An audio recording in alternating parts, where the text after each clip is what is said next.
রহমতুল্লাহি ওয়া বারাকাতুহু।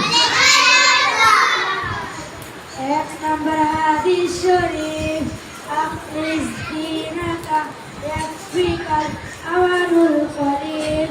এক নম্বর হাদিস শরীফের অর্থ, তোমার ঈমানকে খাঁটি করো, অল্প আমলে হাজাতের জন্য যথেষ্ট হইবে। দুই নম্বর হাদিস শরীফ, খায়রুকুম মান তাআল্লামাল কুরআনা ওয়া আল্লামা। দুই নম্বর হাদিস শরীফের অর্থ, তোমাদের মধ্যে সর্বোত্তম ওই ব্যক্তি যে কোরআন মাজিদ শিক্ষা করে এবং শিক্ষা দেয়।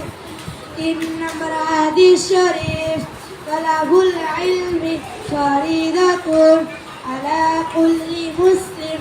তিন নম্বর হাদিস শরীফের অর্থ, তিনি এলেন তলব করা প্রত্যেক মুসলমানের উপর ফরজ। চার নম্বর হাদিস শরীফ, আত-তুহুর শাতরুল ঈমান। চার নম্বর হাদিস শরীফের অর্থ, পবিত্রতা ঈমানের অঙ্গ। পাঁচ নম্বর হাদিস শরীফ, মিফতাহুল জান্নাতিস সালাম। পাঁচ নম্বর হাদিস শরীফের অর্থ, নামাজ বেহেশতের চাবি। ছয় নম্বর হাদিস শরীফ, আউয়ালু মা ইউহাসাবু বিল আবদু ইয়াউমাল কিয়ামাতিস সালাত। ছয় নম্বর হাদিস শরীফের অর্থ, কিয়ামতের দিন সর্বপ্রথম নামাজের হিসাব হইবে। সাত নম্বর হাদিস শরীফ, ফাদলুল আলিমি আলাল আবিদি কাফাদলি আলা আদনাকুম।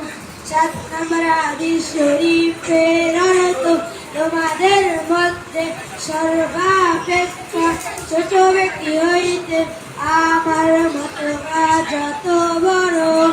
বেলেম আবেদের চেয়ে একজন কাটি আলেমের মতবা তত বড়।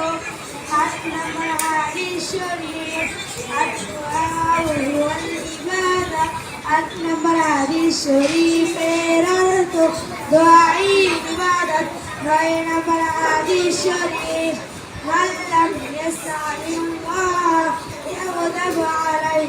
নয় নম্বর হাদিস শরীফের অর্থ, যে ব্যক্তি আল্লাহ তাআলার নিকট দোয়া করেন না, আল্লাহ তাআলা তার উপর রাগান্বিত হন। দশ নম্বর হাদিস শরীফ, লা ইয়ারহামুল্লাহু মান লা ইয়ারহামুন নাস। দশ নম্বর হাদিস শরীফের অর্থ, আল্লাহ তাআলা ওই ব্যক্তির উপর রহম করেন না যে মানুষের উপর রহম করেন না। আসসালামু আলাইকুম ওয়া রাহমাতুল্লাহি ওয়া বারাকাতুহু।